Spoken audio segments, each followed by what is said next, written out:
All gameplay footage credited in the description below. When playing a video game, often the end goal is to defeat the final level and boss and view the end credits. But what if you want more? This is where post-game content comes in. After completing the game, new and exclusive content becomes available for players to enjoy as a reward for finishing the game. But what about Fire Emblem? There was a large majority of Fire Emblem games that had little to no post-game content. But why is that? I believe it is because the developers focused their attention on replayability factor, such as different difficulties, route splits, depending on the games, guidance chapters, not to mention the wide variety of unit pools to choose from, except for your houses. Today, we will be going through and analyzing the post-game content of every Fire Emblem game, or in many cases, as we'll see, a lack thereof. 2 rules I'd like to get out of the way. First, I will only be counting exclusive content that becomes available exclusively after completing the game. Second, I will only be focusing on mainland games, as I have not played either of the Warrior games. Without further ado, let's get started. Fire Emblem Shadow Dragon and the Blade of Light has absolutely zero post-game. Once you get to the final chapter, that is it. Your only option is to replay the final chapter over and over again or start a new playthrough. Given that this is the first game in the series and the already revolutionary amount of content in the game at the time, it is to be expected. Fire Emblem Gaiden, often considered the black sheep of the franchise, although FE4 is more of a black sheep, but I digress, has no post-game content, just like FE1. You can replay the final chapter over and over, but nothing more. Again, not surprising given the time the game came out. Once again, Fire Emblem 3 has no post-game content. Shocker. However, this is made up for in that it is still 2 games in one, a retelling of FE1 and the new story of FE3. While not post-game, it is still extra content that is cool for players to play. This next one is kind of weird. If you would count it, FE4 does actually have post-game content. Kind of. Every time you complete the game, you unlock 2 new scenes that play during the title screen. These include key story events such as Sigurd vs. Arvis, Quan vs. Trevant, but most importantly of all, Lewin vs. Manfroy, which is something not mentioned in the game, but depicts Lewin dying in battle against Manfroy, and the following scene being Forseti himself in human form reviving him.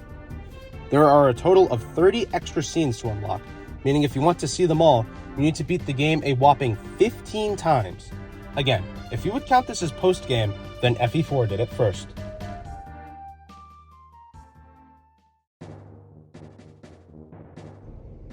Thracia 776, my personal favorite game in the series. Once again, no post-game. Womp womp. Fire Emblem The Binding Blade is the first game in the series to have an actual post-game. Only took them 6 tries. FE6 debuts the trial maps, which are special maps that become unlocked after completing set requirements. These include the Valley of Death and Rainy Island, which is unlocked after completing the game normally, Pirate's Challenge, which is unlocked after completing the game on hard mode, Snowy Defensive, which is unlocked after getting the true ending by having Roy kill Idun with the Binding Blade, and Roy's Trial, which is unlocked after getting the true ending on hard mode. Along with the maps come exclusive characters that you can use in these maps after completing the game multiple times. These include 2 clears for Narshan, 3 for Gale, 4 for Hector, 5 for Brenya, 6 for Eliwood, 7 for Murdoch, 8 for Zephiel, and last but not least, 9 for Guinevere. While taking a very long time to unlock, it is good that players who enjoy replaying these games have incentives and rewards to encourage it. It is also important to note, FE6 is the first game to have different difficulties, as once you clear the game once, you unlock hard mode, therefore counting as post-game. Similar to FE6, more difficulties become unlocked after beating FE7, as clearing the game once with Eliwood will unlock both Lyn and Eliwood's story on hard mode, and Hector mode. Clearing Hector mode once will unlock Hector hard mode, the hardest difficulty in the game. While there are no trial maps in this entry, the extra stories more than make up for it, as there are major story differences and exclusive characters in Hector mode, such as Farina and Carla.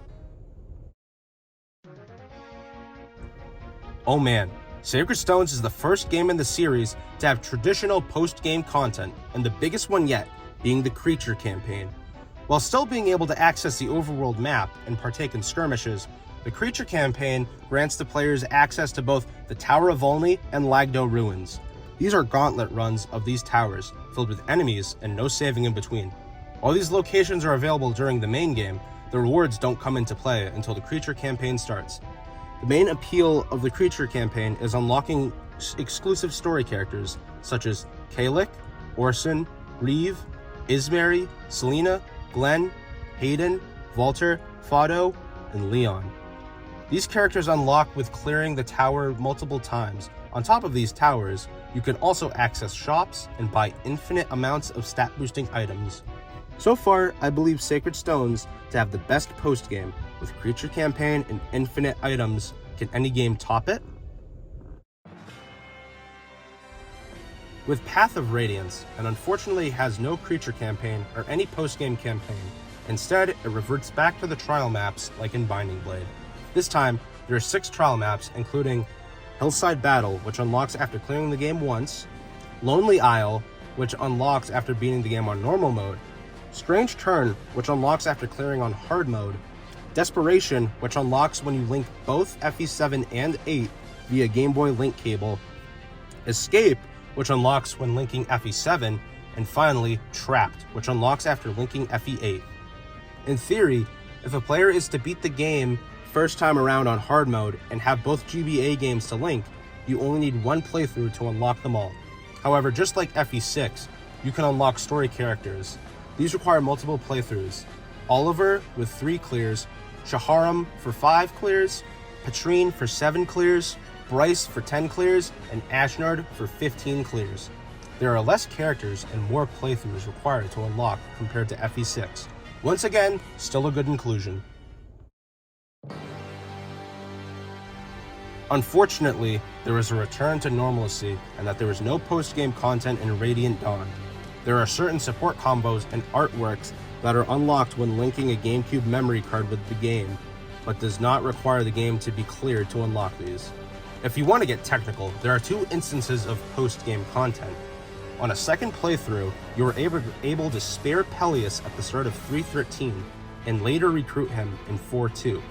Not just this, but if you deploy the Black Knight in the Part 1 endgame and have Ike fight the Black Knight and have both of them survive combat in 3.7, then in the final chapter in the tower, Sephiran, identifying back to Leiron, becomes playable and can be a useful asset in the final map, as Ashra will not attack him. Technically, these are only unlocked after clearing the game once, but if you want to count new units as post-game, then Radiant Dawn has some good to offer. Both FE11 and 12 are lacking in post-game content. After 1 clear in Shadow Dragon, players can unlock the difficulty Hard 5, which is one of the hardest difficulties in the series. The same thing can be unlocked when clearing FE12, as well as FE12 having a new game plus to carry over skill levels to a new playthrough. Overall, a huge step back from its predecessors. We have reached the modern era in Awakening, which once again has a technicality. After completing Chapter 25, the penultimate chapter, if Spot Pass has been activated, and unlocking the endgame map, players will also unlock 6 new maps. These maps are the Dead King's Lament, where the player can unlock Gangrel, Irreconcilable Paths, where you can unlock Walhart, A Hard Miracle for Emerin, Ghosts of a Blade for Yenfei, the Wellspring of Truth for Aversa, and the Radiant Hero to unlock Priam. In Awakening, after clearing the last map, nothing happens. The game is still playable and the world map is still accessible. There is no saving after completing the last map. So with that being said, I consider the Spot Pass maps to be post-game, as nothing new was unlocked after clearing Chapter 25. Everything stays the same on the map. I love these chapters. Although there is not as much content as the Creature campaign, these chapters are still fun, and the way that these characters survive or get introduced can be nice to see. Personally, I don't consider any of them except preamps to be canon, but they are still a blast to play. Given that there are three paid paths for Fates, none of them have post-game content, which is to be expected.